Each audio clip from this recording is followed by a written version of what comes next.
contains strong language and reference to alcohol. Previously on Masks of Mayhem.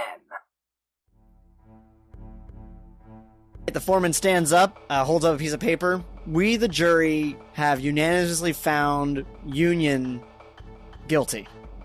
We have opted to leave the final sentencing in the hands of Judge Lynch. However, we want to make it clear in our standing that it is not our desire that Union be disbanded. I asked Betsy, I was like, what are your thoughts? Markovic is who started all of this. Removing him from the equation would be a fundamental shift in how Union behaves. I've always been able to count on him that, if we needed an increase in funding, I didn't have to twist his arm very much to get it. He was always willing to just let me take control of the situation. So in any of these cases, I guess I'm looking forward to a bit more time talking with the United Nations Security Council. The problem is the UN could decide we're not funding a mission because politically we don't want to deal with that. They could threaten, if you do a certain mission, we'll take away funding for next year. Apparently Betsy's been working with some mystics, and they determined that this energy source would be useful for a project that Union's working on. What project? That one I don't know about. I know they want to basically use it to power something.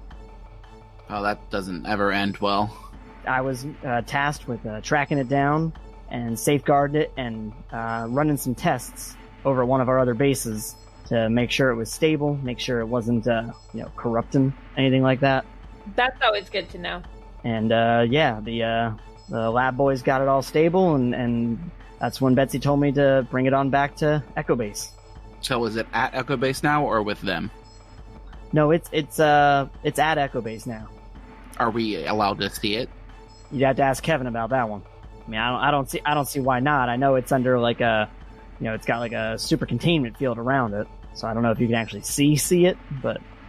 That makes sense. It's something that powerful you'd want to keep safe. Sounds like something else for another time, then.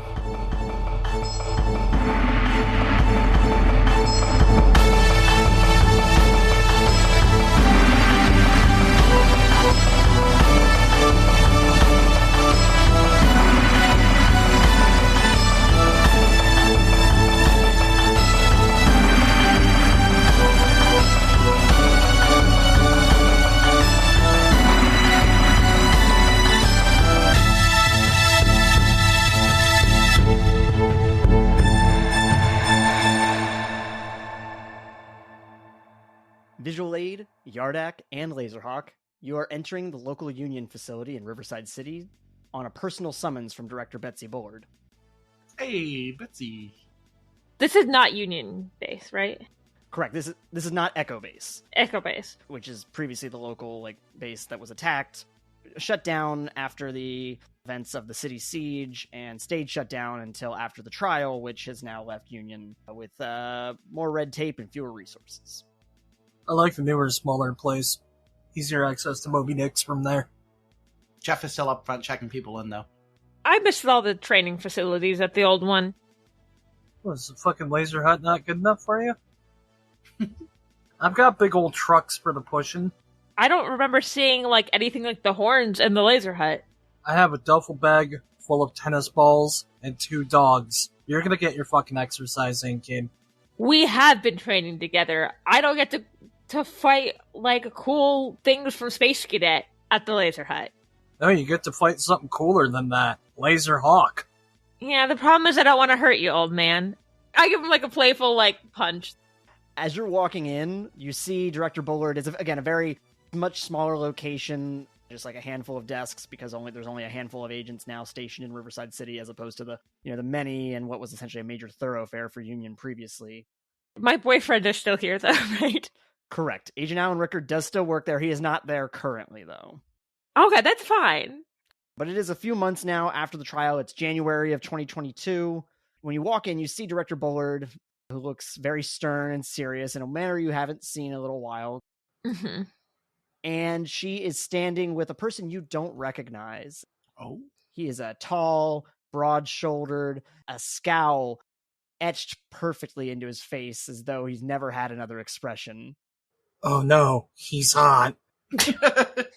Who's the dirty, hairy looking guy next to Director Bullard? Brock Bollea, we've met each other. You're not next to Betsy right now. Real quick, roll me an intellect check. We're going to figure out who would and would not be familiar with each other. Would I roll intellect, or would this fall under pop culture? I'll put it under pop culture for you. Okay. I'm neither poppy nor intellecty. But that makes sense, because you wouldn't be familiar with most human culture still. True, but 15. Because it's an intellect, only a 16. 17. Oh, we suck. You all actually, I would say, are at least baseline familiar with Beowulf. You don't know much about him, but you recognize the face a little bit, and the general demeanor would match, but you don't really know enough about him. Definitely never been in the same room as him before. So as you walk up, Director Bullard goes, "Thank you for joining us today." Howdy, Betsy. What do you need us for this time? So you guys are the superheroes that's been causing all the trouble. Allegedly. I mean, I feel like we're usually fixing the trouble, right? That's what I said, but they did not agree with us. Betsy's brought me in here to straighten you all out. I feel like that's a misunderstanding of the situation, Beowulf. I'm just gonna give her a dirty look. So, Alex, what you would be familiar with as a Union operative is that different bases do have containment facilities, and very specifically, the one in Riverside City's Echo Base. Basically, it turned out that there was a mole inside that had conspired with the villains inside, and they all worked together to break out and lay siege to the city. It was pretty much every villain that they had captured throughout the season. And even ones we hadn't captured that were already in there when we started this whole damn thing. So what you're saying is you're a net negative for our operation. Yeah. We caught some of them again. Caught most of them again. Wasn't my fuck up, it was theirs. Yell at Betsy. Lord knows I want to. Betsy gestures for all of you to take a seat. There's some chairs sitting around the table. I have brought you in for a combination of factors, but partially your familiarity with the subject matter. Ah, fuck. We have an item that is very important that is safely transferred from here in Riverside City to our main alpha base in Washington State. Oh, that's genuinely a surprise to Rachel. I would assume DC. Hell yeah, road trip time. Did they do that to confuse people? People keep trying to look for it in DC, but it's actually in Washington State. I don't think that's the canonical reason, but I love that. Robin Markovic is just like, we're going to throw them off their game. They'll keep coming to the wrong place to look for us. Now I've thrown them off his rhythm. Betsy has like a little projector screen behind her and pulls up a bit of information. You see it is the Jewel of Bolivar, which you'll remember last season was... That's... My tingles are tingling. I know that. Dan, would you like to take over explaining what that is? Rickard found that, right? Yeah. Is that the thing Myra came and, charged? Yeah. Correct. So the Jewel of Bolivar is a very powerful artifact, essentially a giant crystal, and it was searched for by Agent Alan Rickard. He was gone the majority of the season in search of it. He found it and brought it back, and Myra, former member of the group, came back, so it's for just a brief cameo to show up and supercharge it before taking back off on her secret mission. Betsy says, we have successfully removed a portion of the jewel itself, working on breaking it down further, and we've already removed the main portion of it to a secret facility. We were working on getting this one to our Washington base. Neat. However, intel came in recently that apparently a few parties are aware of our plans to transport it and may be attempting to take it for themselves. That's damn Midnight Gang. Don't. They're locked up safe. Nothing bad's gonna happen to them. Yeah, the majority of them at least. Do we have any idea what those parties are? Our intel indicates an information broker, so we're not 100% certain who all may be aware of it, but that information is classified and highly sensitive, and Okay. the jewel itself was used to power the siege of Riverside, so it's known that it contains a lot of power. Is it the kind of thing my brother would be interested in? I would certainly think so. Got some family issues? You could say that. Initially, we were going to be sending Beowulf alone, but once we got this intel, I thought it was pertinent that he have backup. A group that is familiar with the jewel would be of use, and after some recent events, I figured Beowulf may need the company.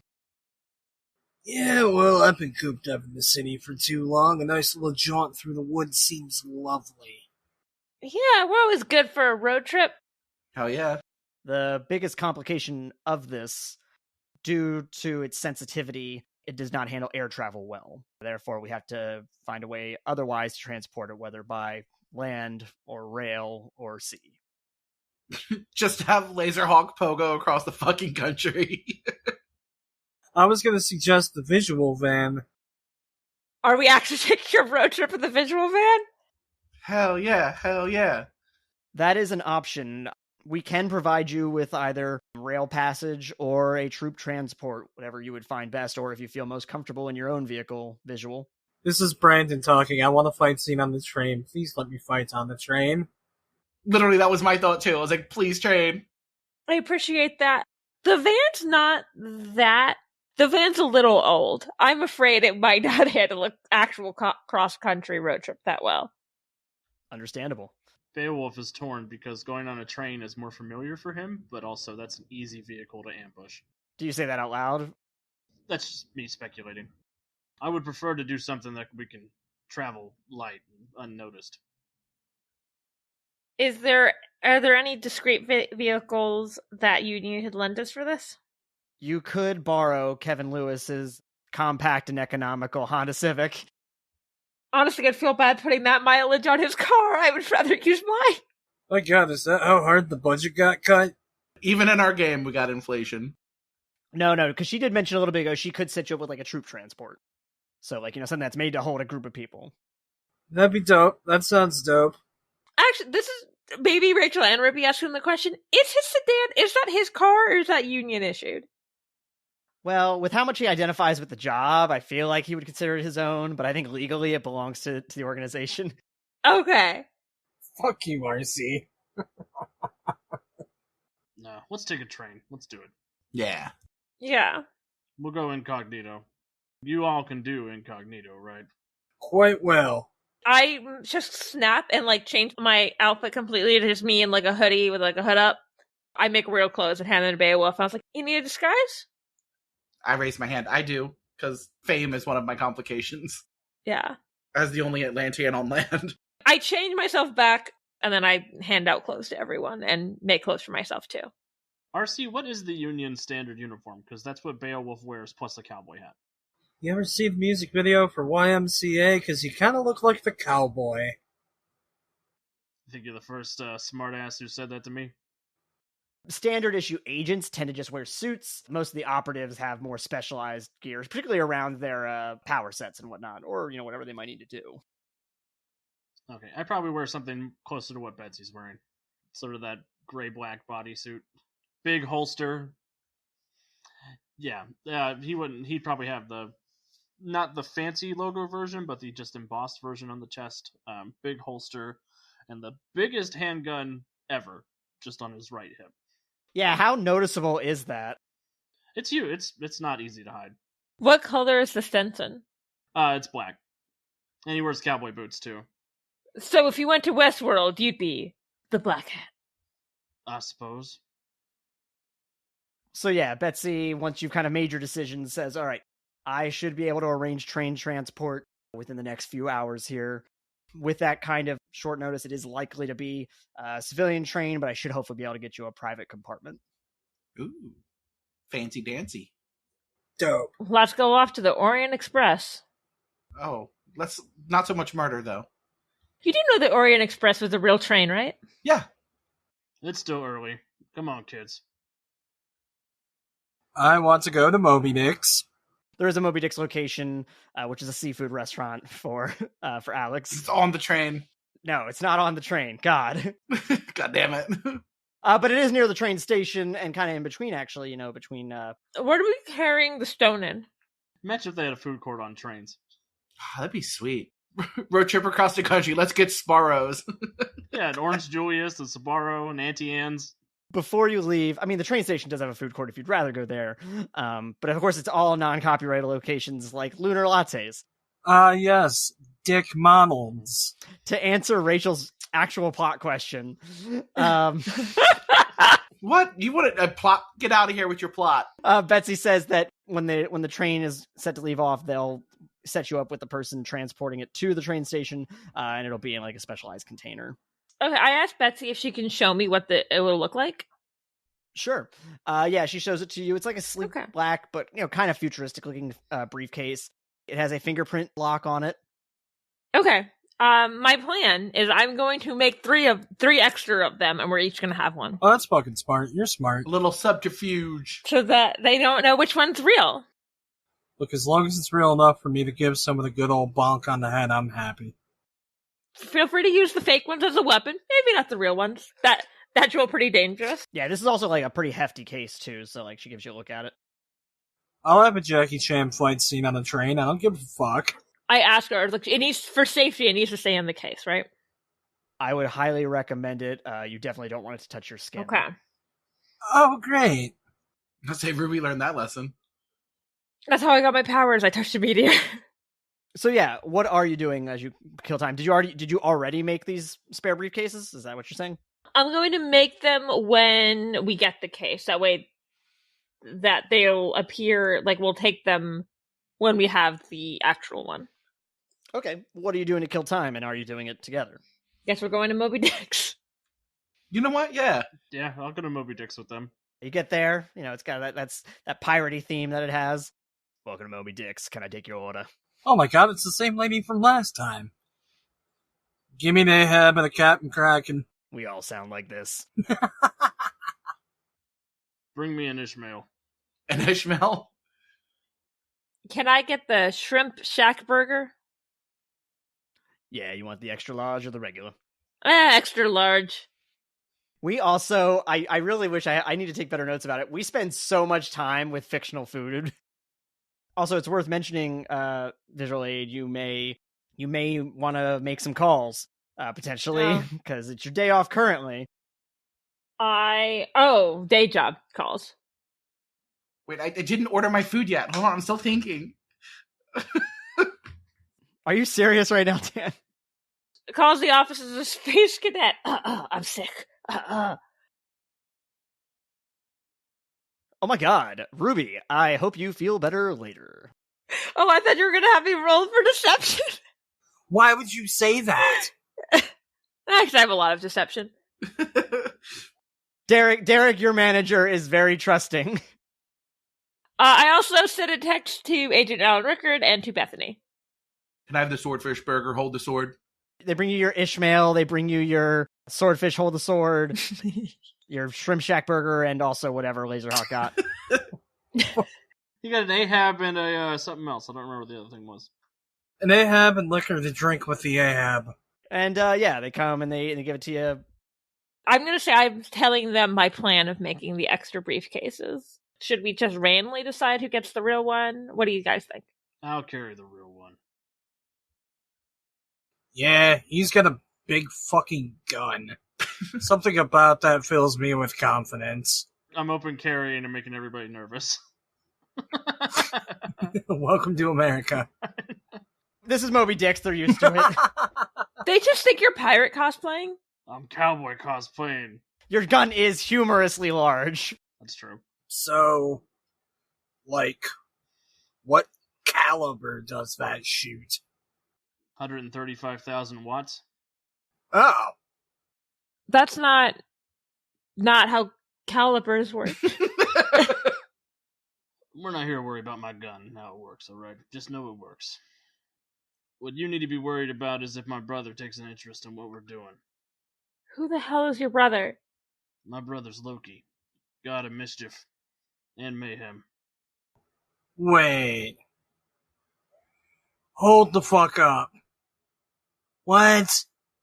Wait, if he's a god, then are you saying you're a god?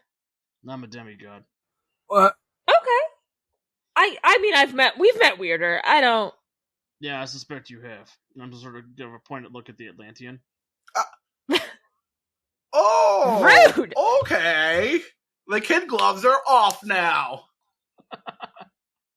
And then I look at Beowulf and go, yeah, we don't discriminate against the weirder, though. I'm not discriminating, I'm pointing facts out.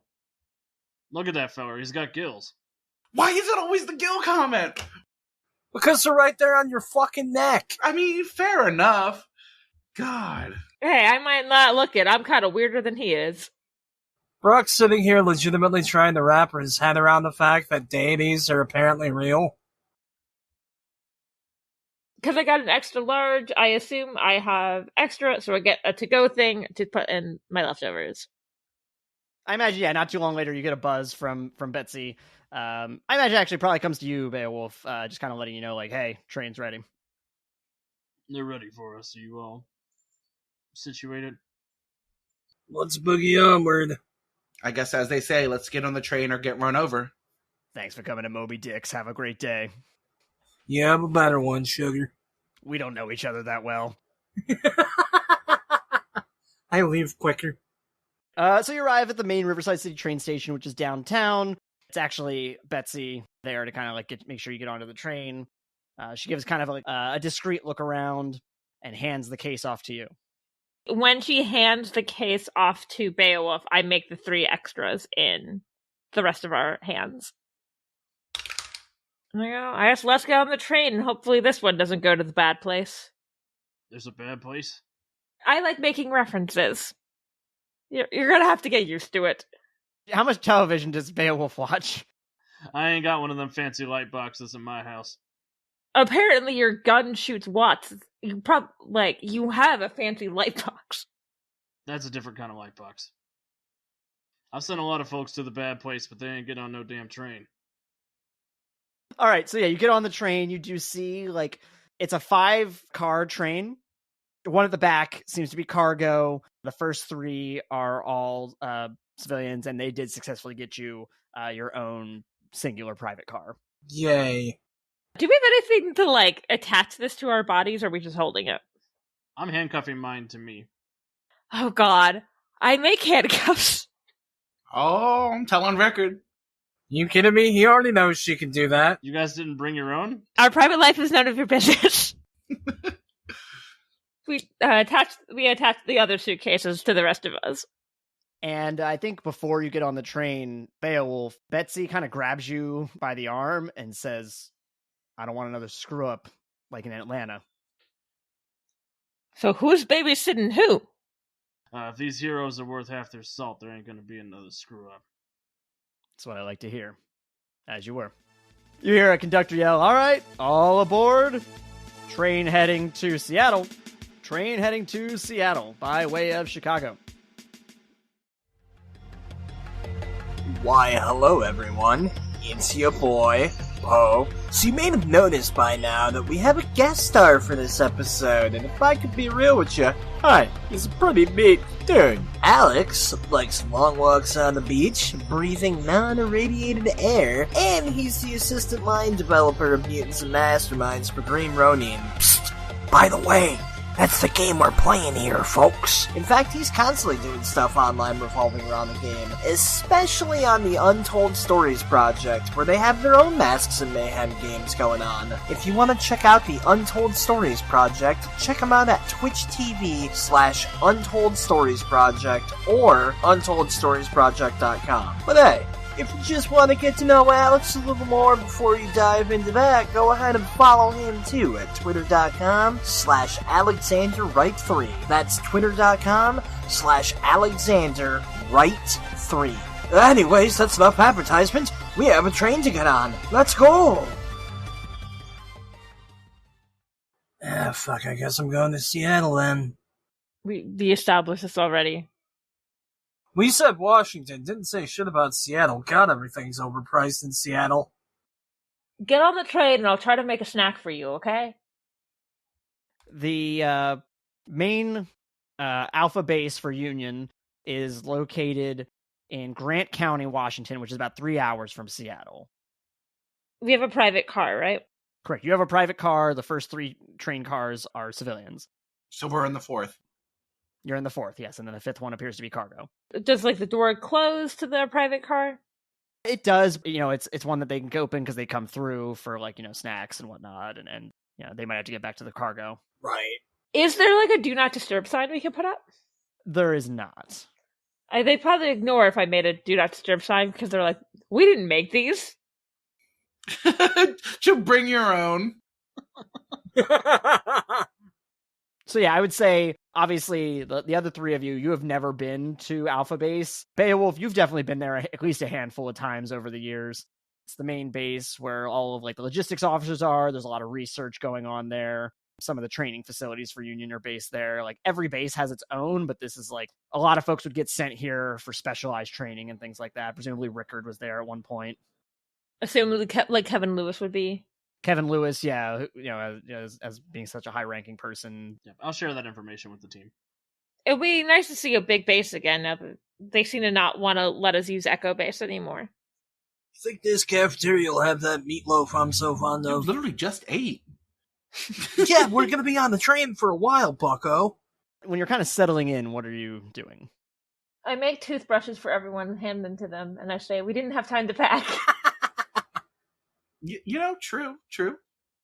Brock's putting his feet up on another seat, taking the Terry Bogard-ass baseball cap I'm retconning onto my head, putting it over my eyes, and catching some Z's Indiana Jones style. Hey, did you call the people in your life who might notice if you were gone for a couple days? Already shut Carl a text. Carl won't let Bev know. Neither of them will ask questions. They never do. Love that I was being vague, because for you, you just... We're in an empty train with one other person that works for Union. If he wanted to know everything about me, it wouldn't be hard. I really don't care. You see? There you go. I'll say Alex is going to have to do this, but I want the rest of you to roll perception checks. Okay. You don't want me to roll a perception check? Yeah, you're not going to need to, and you'll know why in a second. Perception or deception? Perception. Okay, that's much better. Unless you were all trying to deceive at once, and I really wasn't paying close enough attention. I put up the wrong amount of fingers. 21. 26. 13. You ain't perceiving shit. No, that's close enough that y'all will recognize it. You happen to notice on either side of the car, kind of on some of the material attached to it, you notice that on either end, 2 ravens land and kind of perch themselves on the edge of the car. Can I roll the knowledge and expertise history? Because Brandon knows what that is. I want to know what Brock knows. What to say, unless I'm about to metagame the shit out of this, because I know exactly what this is. Yeah, I think I probably know what this is too. Okay, I'm going to have Yardak and Visual Aid roll, but Lazerhawk, I'm going to say that you already know. And obviously, Alex, if you don't know, then we're in a much different situation than I thought we were. 6, 21. 14. I'll say this is just not something that Ruby specialized enough in school that she would really be familiar. Oh, Birdie. Oh, Birdie. I mean, I like to imagine that you say that. That's Hugin and Moonin. Be nice to those birdies. Looks up at Beowulf. I'm right about that, right? You're smarter than you look, Lazerhawk. So they're your birdies. They're my father's birds. Cool. And I'll look over at Hugin and Munin, and I will speak in German to them and say, go take a pass around the train and make sure we don't see anybody we recognize. Fuck, I don't think that Brock took any extra languages. I don't even know if Brock had the option to take extra languages. I can speak Atlantean. Yeah, they do a big wide swath, and then a closer one, nothing of note comes up. Then I'll summon them back to me and tell them to hang out.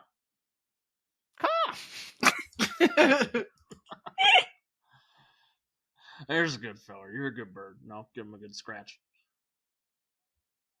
Yeah, I imagine you're like opening the window so they can come and go. Mm-hmm. Get a little chin scritches. Ruby thinks it's adorable that you open the train to pet your pet. So I like that you're calling them his pets. Ruby doesn't know enough to not know. Sure, the 14, leave her alone.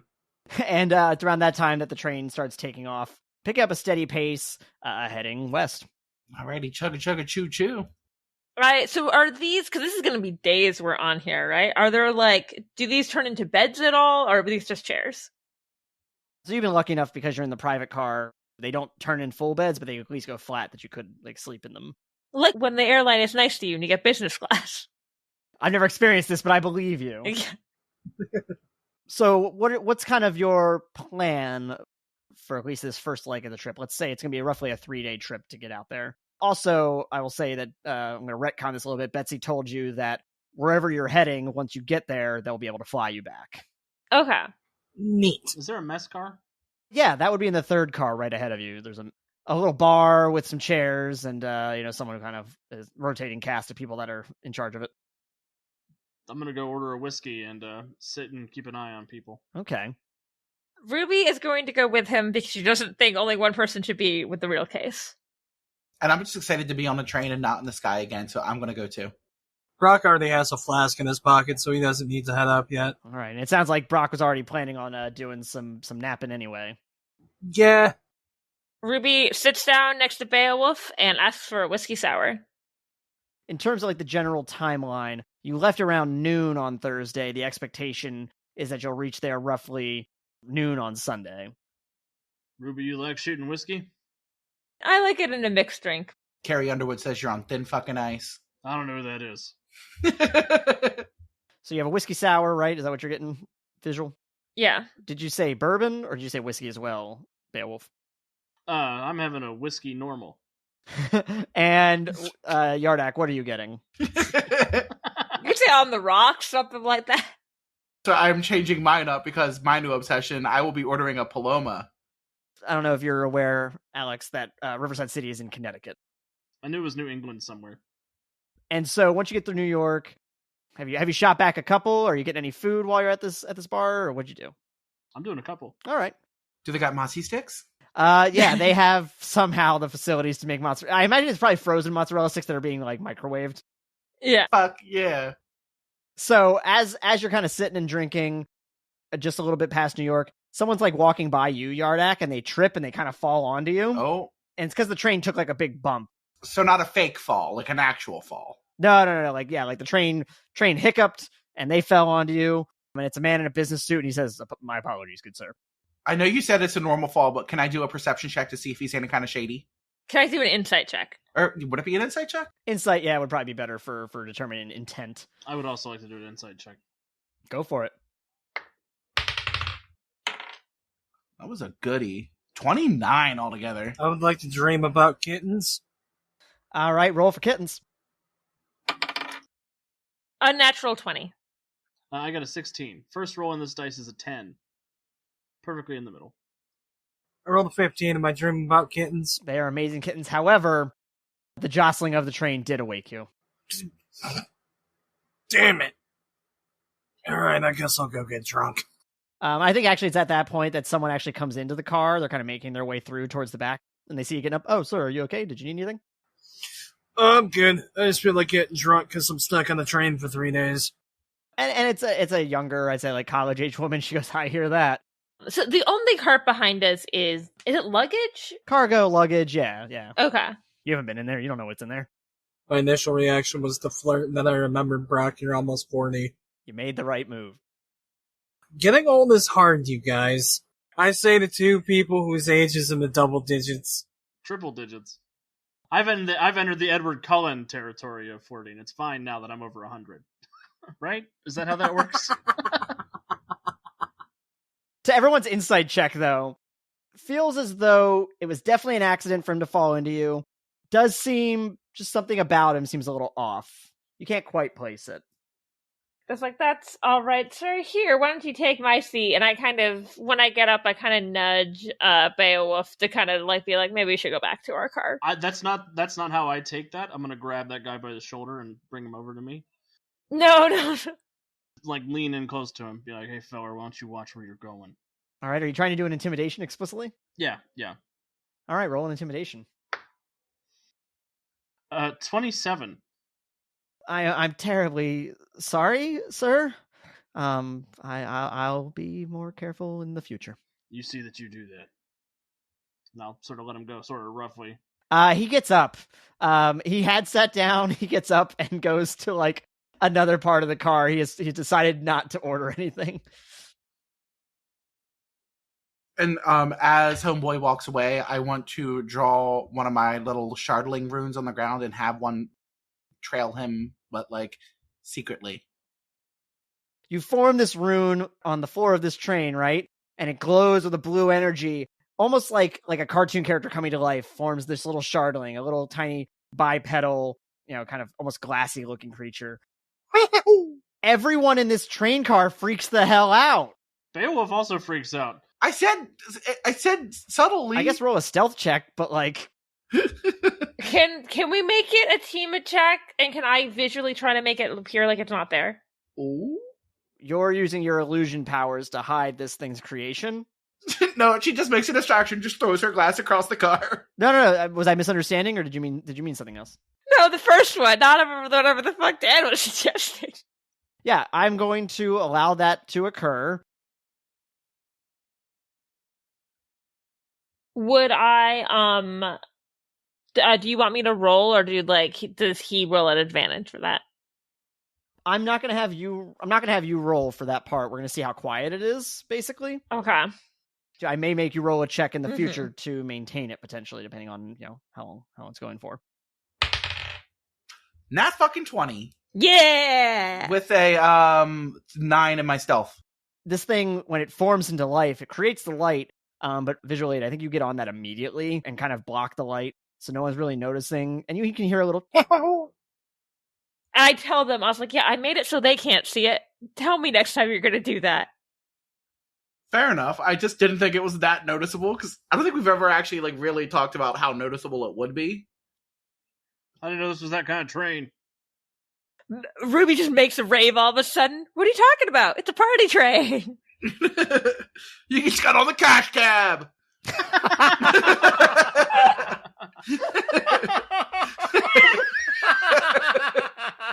Oh, man. Oh, I laughed so hard my chest hurt. Dan, for that hilarious moment, you will be granted a hero point. Yes.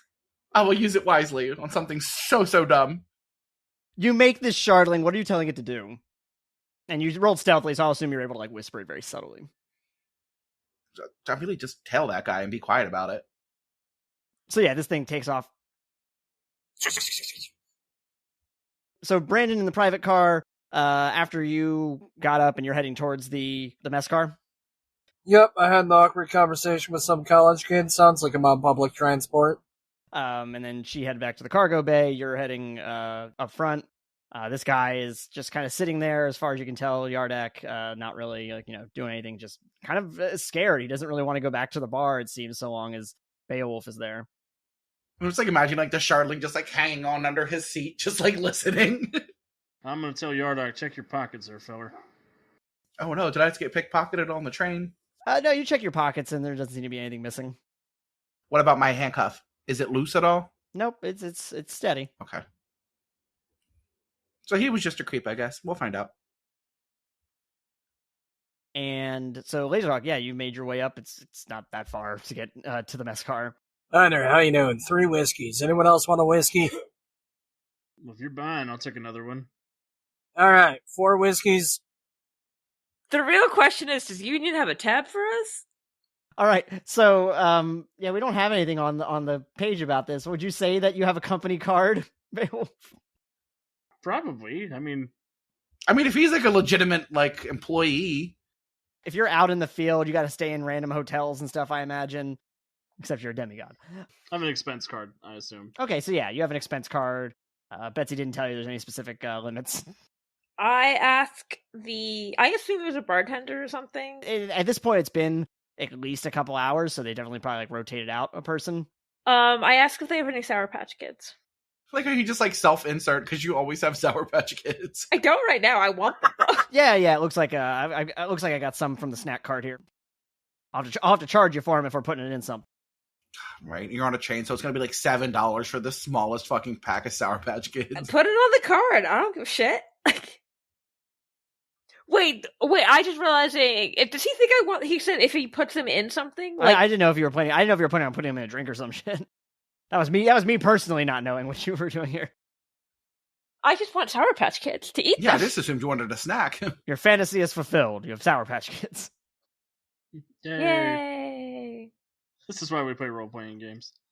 Mhm. Home ownership, Sour Patch Kids, Long rest. long rests.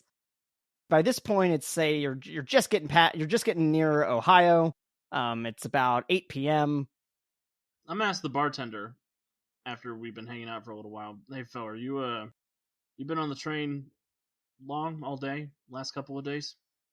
Yeah. I pretty much take this line back and forth. I get out usually for a day, but I'm Seattle's home, so I'm gonna I'm gonna get off when we get there. You seen any weird characters around, other than present company? Buddy, the things I've seen on this train. Nothing recently, nothing to note. We had a guy who had to call out sick at the last minute, and train's a little fuller than normal, but nothing too terribly unusual. I say the guy being sick is unusual only because he's he also is back home in Seattle. It sucks that he had to stay in Riverside, that fucking place. Hey guys, check it out. I found these red flags. Yeah. Oh, that totally sucks. He didn't try to get back home. Did you talk to him personally? Yeah, no. I mean, he just said he was going to have to spend a couple days there. I think company's paying for it since he doesn't really have anywhere else to stay. That's nice. Who took his place in the shift? Sure, asking a lot of personal questions about the runnings of this train. That seems like suspicious. I think I'm seeing something. I better say something. You listen here, you shit. Yeah, I think it was Courtney. She's on winter break. Also, it's January, so it's been you're out of New England, and it seems to be kind of gotten away from the snow at this point. Not that Ohio is particularly warm at this time of day or this time of year. This is Rachel knowing something that Lazerhawk knows, but What? Lazerhawk has met a very young college-age girl. Oh, yeah, shit. I should have killed her. First it was flirt, now it's kill. Neither okay. I'm sorry. I thought we were playing a game where everything kind of wants to kill us. And I go, oh, lucky there was someone around to take a spot. Yeah. I mean, train can run without extra people, but who wants to deal with that kind of shifts? I certainly don't want to be here all night. No offense. Oh, of course not. None taken. I get it. God, you guys must have a bed or something, right? Because being here all the time, that would suck. We've got a couple cots back in the cargo area. Plus, if there's any, when there's free seats, and he looks around, he's like, not as many as normal, but we're allowed to, kind of put up camp on one of those. Good. And the train probably just seems more full than normal because there's a whole car that was taken up by a party. Is that right? Is that us? No, he's referring to your car. Oh. Yeah. I rescind my suspicion. I am unsuspicious. I see, Beowulf looking suspicious, and I go, us. Oh yeah, we're together, or whatever. Mind if I ask you a question? Sure.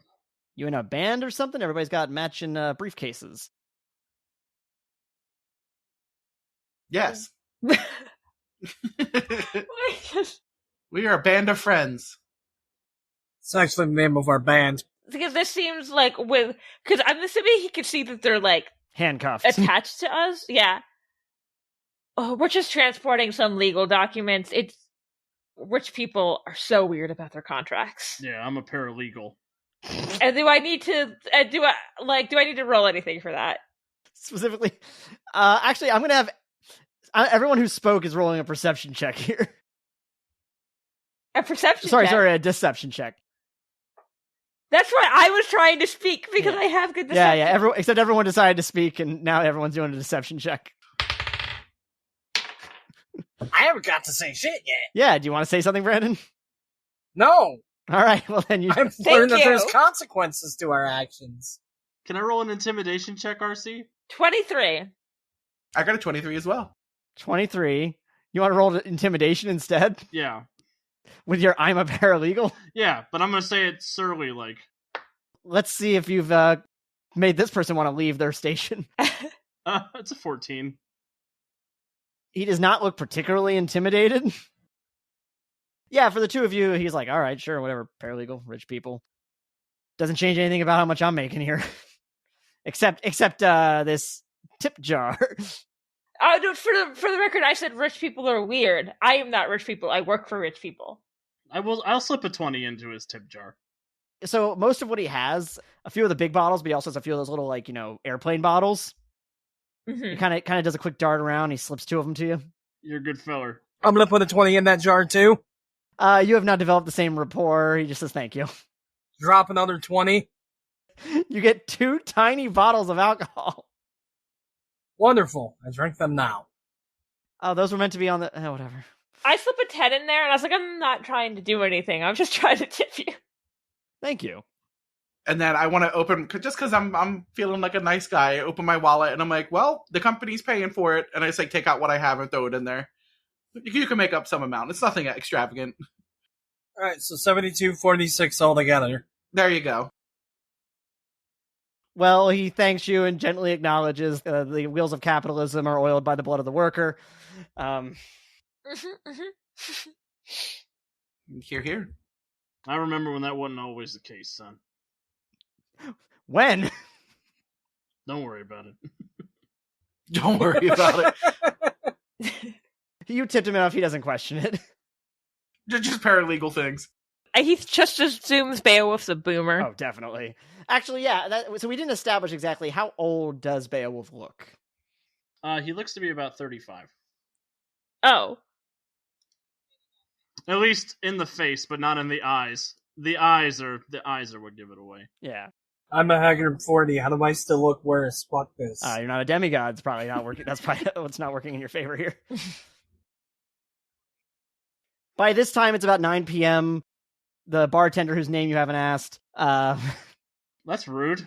We gave him money. He doesn't care if we know his name. Because they die when I ask, Garci. Everyone you have ever connected with is in danger. And that's the lesson here.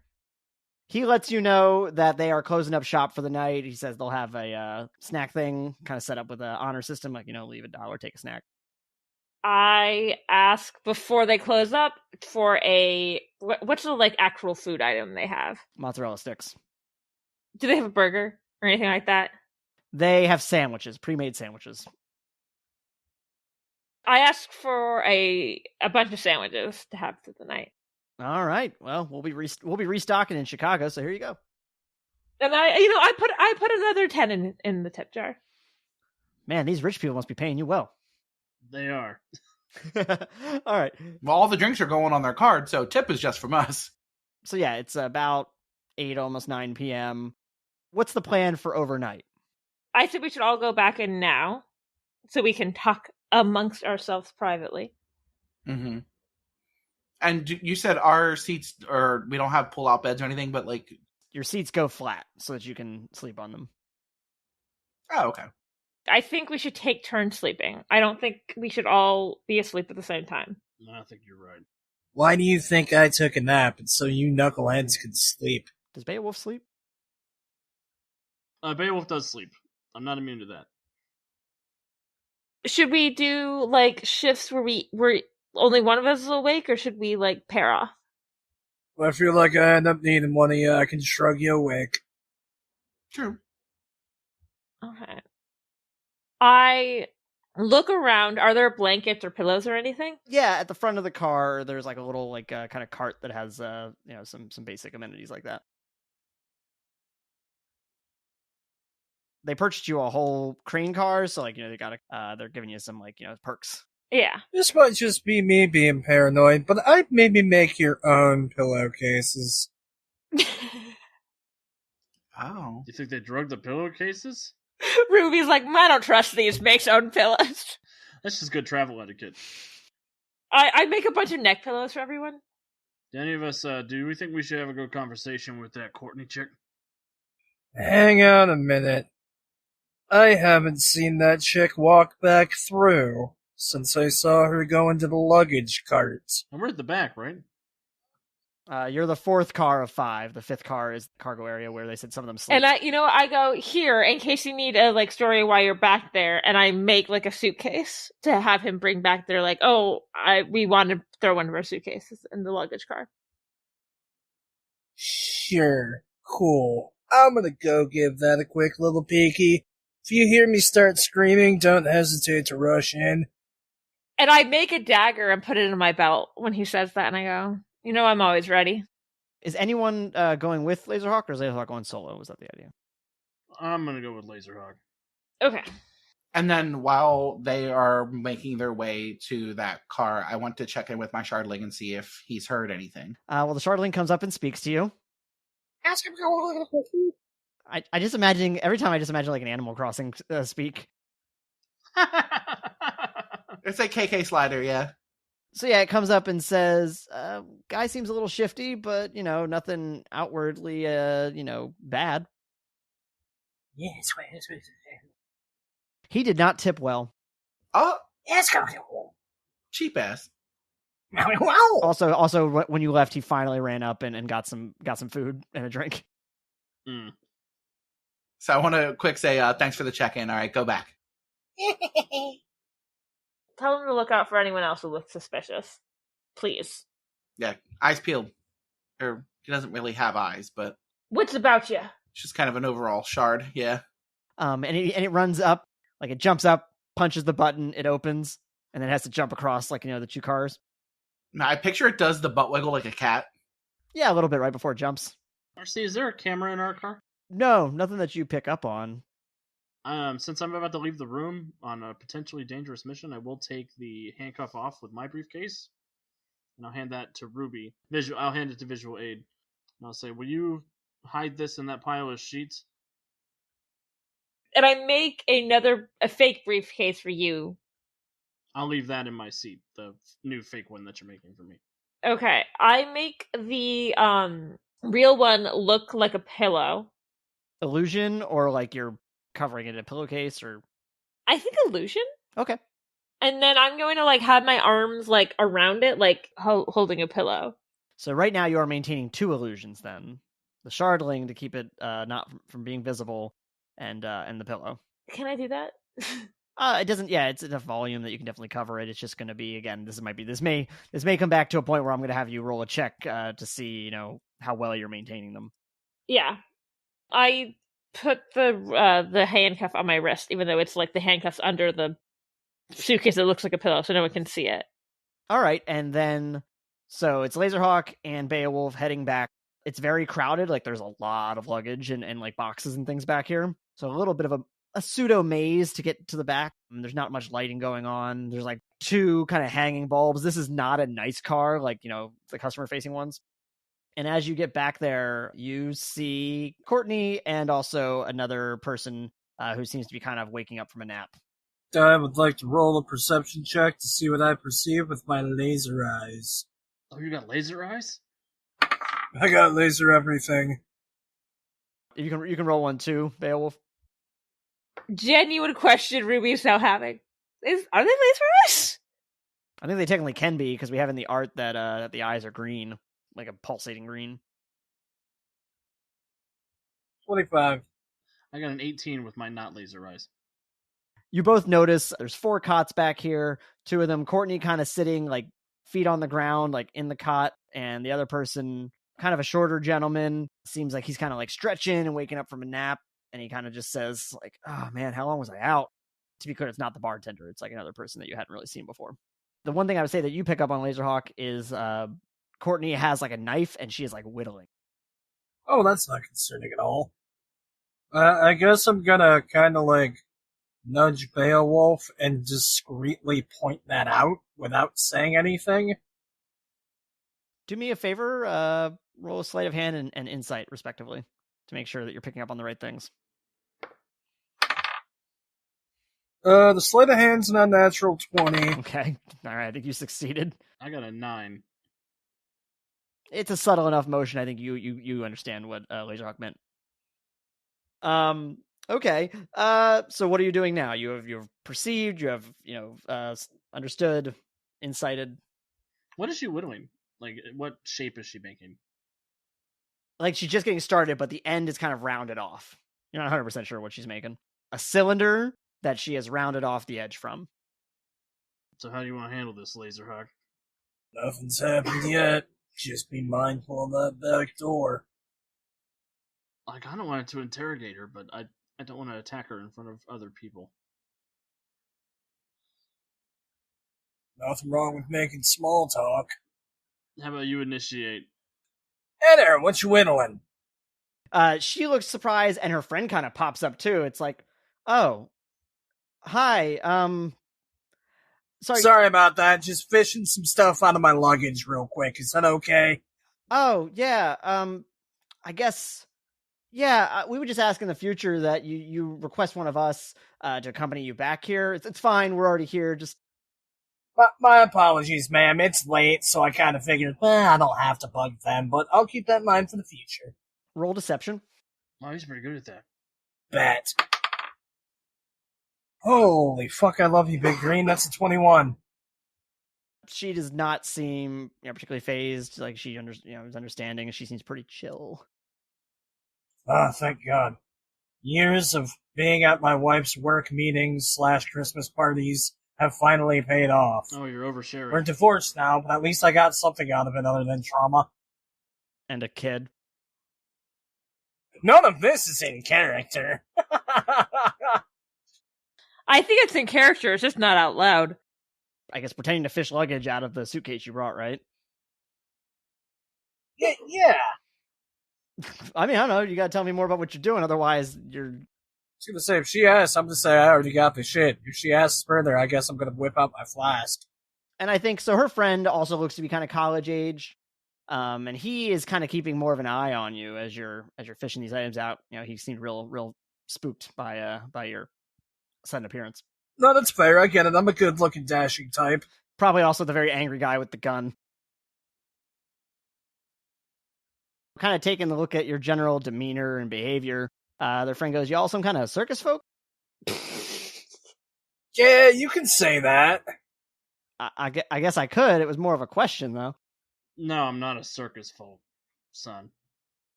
I worked at a circus for like 3 summers. Is that Brandon talk? Brock pulls backstory out of his ass. Yeah, is this canonical for Lazerhawk? It is now. That sounds like something that you do when you're in Michigan. You just work at a circus over the summer. He was a carny. That would honestly explain how Brock talks in so much pro wrestling language, despite never having established that Brock likes pro wrestling. Yeah, that sounds perfect, actually. There's this large period of silence as you're not looking through luggage, and they're looking more and more uncomfortable with the fact that you're just kind of... I'll take a suitcase down from the rack and start rifling through it. I love this idea that this character mostly just does, like, I imagine a lot of big battles, and so hasn't had to do this kind of subterfuge as often. Yeah, I hate this part of the job. Put a frost giant in my face, I can deal with that. I am kind of just working on this. My goal is to see if I can make it into a billiard ball. Oh! I mean, I'm in college for art, so I'm trying to see if I can make it, like, perfectly round. Oh, no shit. Carving specifically, or just a general art degree? Just in general. This is just, kind of it's something I have to do for this semester, but it's kind of, just a hobby. Yeah. Gotta get those elective credits out of the way. So yeah, she says that, and her friend is like, yeah, we both go to Riverside College of Art and Design. Oh, no shit. Riverside. Yeah. Is that the college that we've had several fight scenes in by now? It is not, no. That is Riverside University. And also not the Fleming Film Institute where Ruby went to school. There's a lot of colleges. It's New England. Nobody's trying to rob the art students. I'll take something out of the suitcase I'm rifling through. I assume it's like an old lady's cardigan. Yeah, it's mostly just, this entire suitcase is just sweaters. I'll take a sweater out. Yeah, it's a very, very fine cashmere sweater. Oh, I'm sure no one's gonna miss that. I'll walk over to Lazerhawk and put my hand on his back. Say, I think we got everything we need. All right. What was your name again, miss? Oh, I didn't give it. Hi, I'm Courtney. And you are? Well, I'm Beowulf. Oh. The bartender said you were filling in for somebody who was sick. Weird that Colin would just give out that information, but yeah. Well, you get to small talking. Yeah, I suppose so. She says, yeah, I'm filling in for a guy who was sick, had to stay back in Riverside, Does that happen a lot? Not really.